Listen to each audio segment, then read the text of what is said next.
Pierre-Yves Rougeron est un traître, et je vais vous le montrer tout de suite. Alors, qui est Pierre-Yves Rougeron?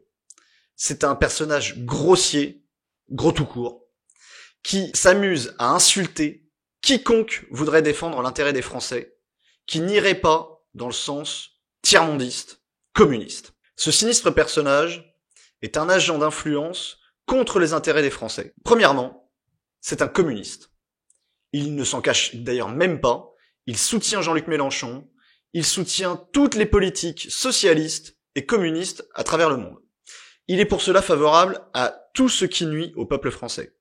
Le protectionnisme, les subventions, la coercition, tout ce qui peut contraindre les individus à entreprendre et à prospérer, Pierre-Yves Rougeron est contre.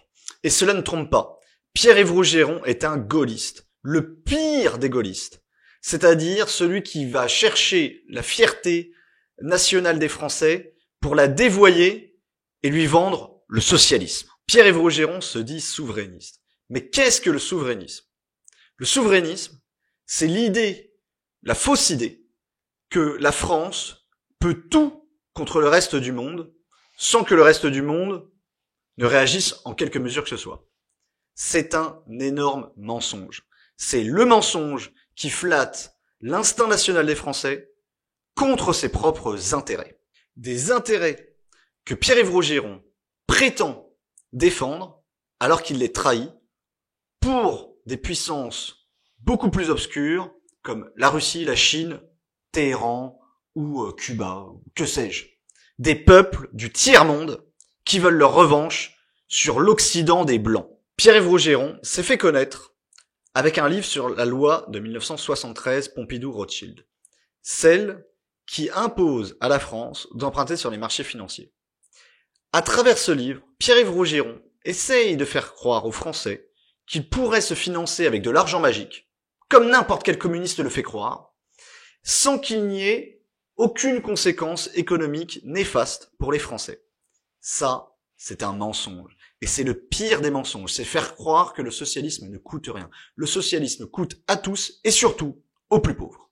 Cette loi impose à la France, à l'État français, d'emprunter sur les marchés financiers afin de se financer. Il y a un but logique et normal à cette loi, c'est d'empêcher l'État de faire n'importe quoi, d'emprunter n'importe quelle somme et de dépenser pour n'importe quoi. Cette loi nous permet de ne pas être le Venezuela. Ça n'est pas rien. Et surtout, le pire, c'est qu'avant même cette loi, jamais la France n'a fait comme le Venezuela, le Zimbabwe ou je ne sais quel autre pays. Pourquoi? Parce que les Français sont raisonnables et ils savent, la Banque de France, c'était un règlement de la Banque de France, je vous le mettrai en description pour qu'il n'y ait pas de problème. Ça a été démontré, la Banque de France n'a jamais emprunté à taux zéro pour se financer et pour financer le socialisme français. Et encore heureusement, bien évidemment heureusement, parce que à la seconde même où vous pouvez claquer des doigts et imprimer de l'argent magique, vous allez provoquer une inflation considérable et ruiner l'intégralité des Français. Ce mensonge qui prospère sur l'ignorance des Français en matière d'économie de Pierre-Yves Rougeron va entraîner mécaniquement d'autres mensonges sur lesquels lui compte prospérer.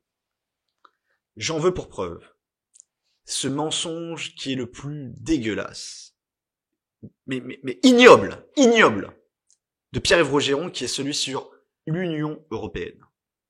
L'Union européenne, c'est ce qui permet encore à la France d'être un pays prospère, malgré, il est vrai, de vives critiques qui lui sont légitimes.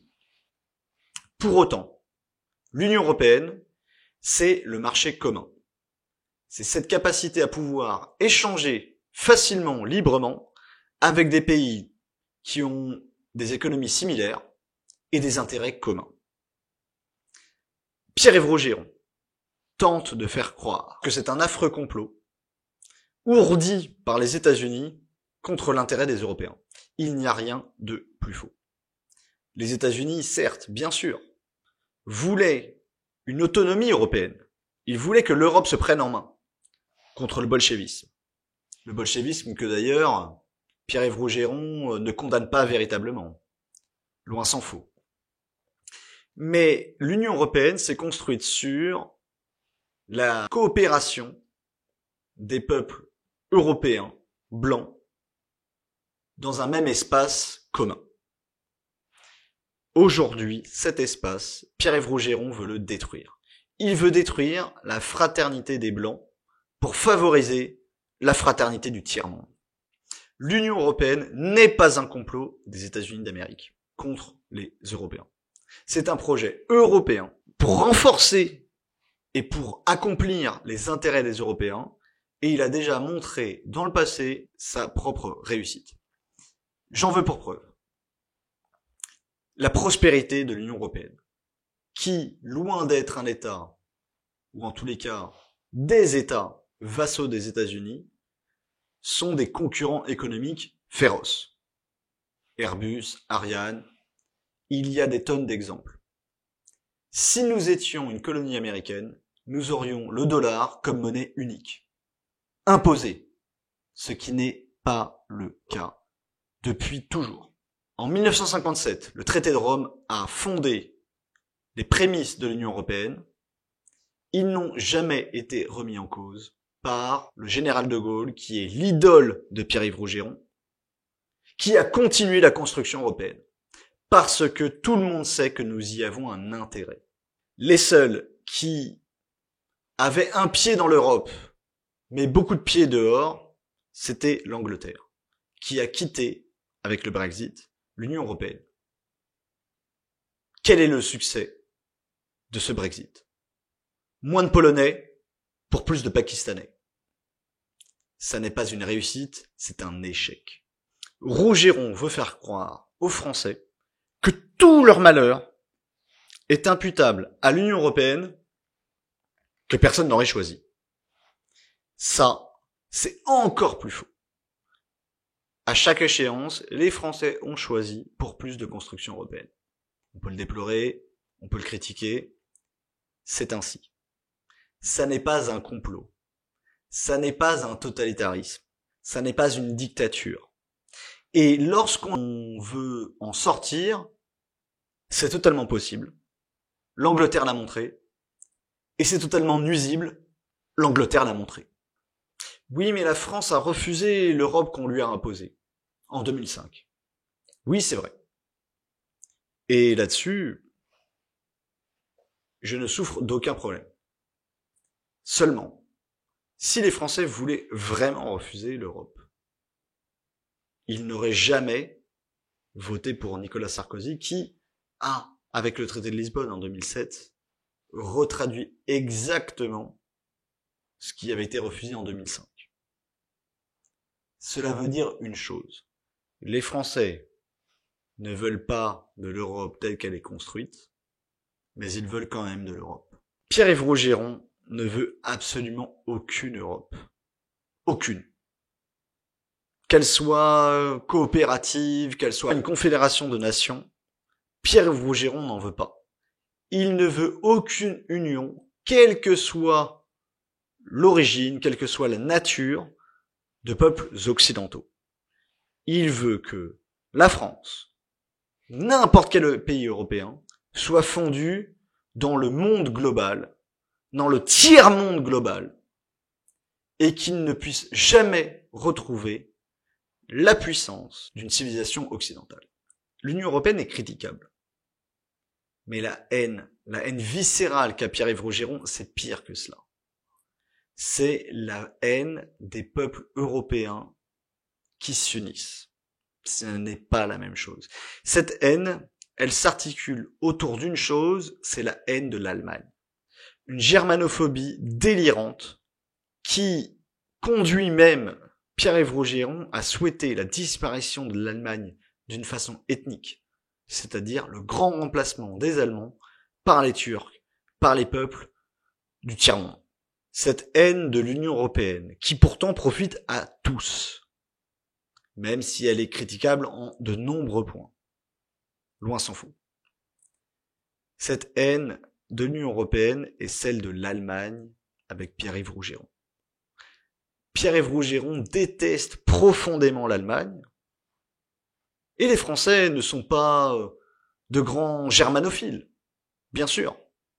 Pour autant, devons-nous détester l'Allemagne au point de la vouloir remplacer par des Turcs et des peuples du tiers-monde? Bien sûr que non. Pierre-Yves Rougeron, lui, il s'en réjouit. Il veut que l'Occident aille très mal du moment que la France obtient une place de premier choix dans le monde du tiers-monde. Car c'est là le grand crime de Pierre-Yves Rougeron. C'est de ne pas croire aux peuples blancs et européens, occidentaux en général. C'est de vouloir la victoire du troisième monde, la victoire du tiers-monde, la victoire des peuples soi-disant opprimés qui veulent leur revanche intégrale, intégriste on pourrait même dire, contre cet Occident qui n'a cessé depuis 1945 de vouloir aider ceux qui n'appartenaient pas à leur propre civilisation. Pour autant, aujourd'hui, avec la Chine communiste, Moscou revanchiste, Téhéran islamiste, le tiers-monde s'est trouvé un nouvel axe pour essayer et détruire l'Occident blanc. Pierre-Yves Rougeron n'est pas du côté des opprimés, des attaqués, des défenseurs de notre propre civilisation, que nous devrions partager avec Pierre-Yves Rougeron. Non, il est du côté des oppresseurs, il est du côté de la barbarie. Voilà ce qu'il défend en France, avec votre liberté. Ce tiers-mondisme est inexcusable, inexcusable. Nous n'avons aucune raison de prendre parti pour des peuples que nous avons libérés parfois de nous-mêmes, mais que nous avons préservés, que nous avons aidés. L'aide au développement, chaque année, combien de milliards sur l'ONU? Je veux dire, les peuples européens, occidentaux, dépensent chaque année des milliards de dollars pour développer, pour aider à développer des pays qui ne le veulent pas, qui ne le veulent jamais depuis leur indépendance. Et ça, Pierre-Yves Rougeron ne le dénonce jamais. Pourquoi? Parce que il est de leur côté. Il est du côté du tiers-monde, contre l'Occident. Et c'est bien ça le problème. Parce que ça n'est pas vouloir la souveraineté des nations, c'est vouloir l'impérialisme des sous-nations contre la civilisation. Ce tiers-mondisme de Pierre-Yves Rougeron n'est que l'héritage du général de Gaulle, de cette fameuse troisième voie, qui est celle du tiers-monde, qui est tournée uniquement contre l'Occident, mais pas n'importe quel Occident. La grande puissance de l'Occident, c'est celle des États-Unis. Les États-Unis ont non seulement libéré la France, mais lui ont rendu tous les attributs de sa souveraineté. La souveraineté française doit tout aux États-Unis. Ah, ça, c'est une grande surprise pour n'importe quel nationaliste européen, n'importe quel souverainiste européen, français. Parce que tout le monde pense que les États-Unis est une puissance oppressive qui a voulu étouffer, détruire la France. Il n'y a rien de plus faux. Sans les États-Unis, la France ne serait rien. Aujourd'hui, rien. Toute la puissance militaire française a été rétablie par les États-Unis et l'Angleterre au lendemain de la Seconde Guerre mondiale, après la grosse défaite de 1940 contre l'Allemagne. Au lendemain de la Seconde Guerre mondiale, la France n'existait plus. Grâce à l'Angleterre et aux États-Unis, la France a pu avoir la puissance pour conduire la guerre d'Indochine avec le mauvais résultat qu'on lui connaît, et conduire les guerres d'Algérie. Sans ses alliés, la France n'aurait rien pu faire. Rien. Elle aurait tout vendu aux communistes et tout vendu aux félagas immédiatement. Pierre-Yves Rougeron tente de faire croire aux Français que les États-Unis d'Amérique sont leurs ennemis, alors qu'ils n'ont jamais été, depuis leur création, que leurs alliés, leurs amis les plus précieux. Car sans les États-Unis, il n'y aurait déjà plus de France. Les États-Unis, c'est la seule puissance qui s'est mondialement imposée contre le communisme, qui détruit toutes les nations, dont c'est le but de détruire absolument toutes les nations. Et les États-Unis, c'est le seul pays qui a donné à la France tous les atouts de sa puissance. L'OTAN, avant la sortie du commandement intégré de l'OTAN de 1966 du général de Gaulle, l'OTAN était une alliance militaire dans laquelle la France était la puissance prépondérante en Europe. Les États-Unis n'ont jamais voulu détruire la France, ils ont toujours voulu la rendre encore plus grande. La pire insulte de Pierre-Yves Rougeron, c'est de vouloir faire croire aux Français qu'ils sont un peuple comme les autres, un peuple du tiers-monde comme les autres, et qu'ils ne devraient pas s'allier au sein des nations occidentales. C'est un crime. C'est un crime de vouloir faire croire aux Français qu'ils ne sont qu'un peuple parmi les peuples, alors qu'ils sont un grand peuple, et de vouloir les fondre, non pas dans l'UE, mais dans le tiers-monde. C'est bien pire. La France ne sera jamais fondue dans l'Union européenne, parce que c'est une puissance qui a créé cette union, et la France ne sera jamais fondue dans le tiers-monde, parce que c'est un monde qui lui est totalement étranger, hostile. Et c'est ça le pire chez Pierre-Yves Rougeron. C'est qu'il veut détruire tout ce qui fonctionne chez les peuples blancs occidentaux européens, pour favoriser, pour diluer la nation française, le peuple français, parmi tous les autres peuples qui le haïssent, le détestent et veulent le détruire. Parce que c'est ça qu'il y a de plus ignoble avec Pierre-Yves Rougeron, c'est qu'il est anti-américain de la pire des façons, alors qu'il sait, il le sait, le système américain est le meilleur qui soit. D'ailleurs, j'en veux pour preuve qu'il le veut pour les Français. Il est pour le premier amendement, c'est-à-dire la liberté d'expression totale en France. Il s'est déjà prononcé pour. Parce qu'il sait que c'est la condition sine qua non d'une démocratie qui fonctionne.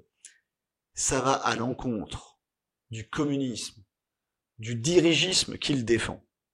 Pour autant, il sait que c'est une bonne chose. La deuxième chose, c'est le deuxième amendement américain, c'est-à-dire la liberté de se défendre et d'en posséder les moyens. Ça, Pierre-Yves Rougeron est pour. Il s'est prononcé pour ce qui constitue l'âme américaine, la Constitution américaine. Pour autant, il se prononce contre les États-Unis. C'est-à-dire qu'il veut prendre ce qui marche, ce qui est efficace aux États-Unis, mais il veut détruire, avec cette efficacité, les peuples qui l'ont créé et l'ont défendu. Parce que la pire arnaque de Pierre-Yves Rougeron, c'est celle de faire croire que la liberté, la souveraineté des Français, qui est quelque chose de naturel, une aspiration naturelle des peuples, il sert ça pour vendre la France à des pays qui la détestent, qui veulent la voir écrasée comme un cafard, comme la Russie de Vladimir Poutine. Et il suffit déjà de voir son attitude de gros rat, de lâche, envers ce qui se passe aujourd'hui en Ukraine, quand la Russie attaque un pays qui lui défend sa souveraineté. Les souverainistes sont aux abonnés absents. Non, parce que souverainiste, ça veut dire impérialiste russe. C'est ça que ça veut dire, c'est un nom de code. Et aujourd'hui, Pierre-Yves Rougeron défend un impérialisme. Oui, c'est sûr, c'est pas celui des Américains. Oh. Il soutient l'impérialisme de la Russie contre des peuples misérables qui se battent avec la force de leur cœur. Parce que l'Ukraine, qu'est-ce que l'Ukraine? L'Ukraine, c'est un des pays les plus pauvres d'Europe. C'est un pays blanc qui se défend avec simplement la force de son cœur contre des hordes du tiers-monde qui sont attirés par Poutine, enrôlés, des Bouriates, des Népalais, des Africains, tout le monde entier. Et le plus dégueulasse, se déverse en Ukraine contre les Blancs qui défendent leur patrie. Nous devons dire non. Tout souverainiste honnête devrait se situer du côté des Ukrainiens qui défendent leur patrie, leur liberté, contre le pire des empires, c'est-à-dire le tiers-monde. Et tu sais quoi, Pierre-Yves Rogeron? Si t'étais quelqu'un d'honnête, un souverainiste honnête, mais tu ne défendrais pas Vladimir Poutine. Parce que je te vois dans tes interviews immondes où tu défends les pires saloperies. Tu n'es pas quelqu'un de courageux. Tu n'es pas quelqu'un d'honnête. Tu es un petit commis, un petit commissaire politique vendu à la Russie, peut-être même avec de l'argent, hein, tu me diras, pour lequel tu veux saboter la liberté des peuples européens, la liberté des peuples blancs, l'intérêt des peuples occidentaux, y compris des pauvres, les pauvres. Tu trahis les pauvres, fumier, va. Les Ukrainiens, qu'est-ce que c'est? C'est le peuple le plus pauvre d'Europe. Sont des gens qui se battent, c'est tout ce qu'ils ont, leur patrie. Et toi, tu leur voles, salopard. Pierre-Yves Rogeron, je te mets au défi de me prendre en débat. Parce que tu t'inventes en permanence des atlantistes, des néoconservateurs, ou que sais-je. Là, t'en as un devant toi, là. Moi, je suis atlantiste. Moi, je peux défendre les États-Unis pour la France. Et je vais te foutre en caleçon. Parce que ton communisme de merde, ton socialisme, c'est ce qui appauvrit la France. C'est ce qui affaiblit la France. C'est ce qui fait que les Français se font buter à cause de toi, salopard!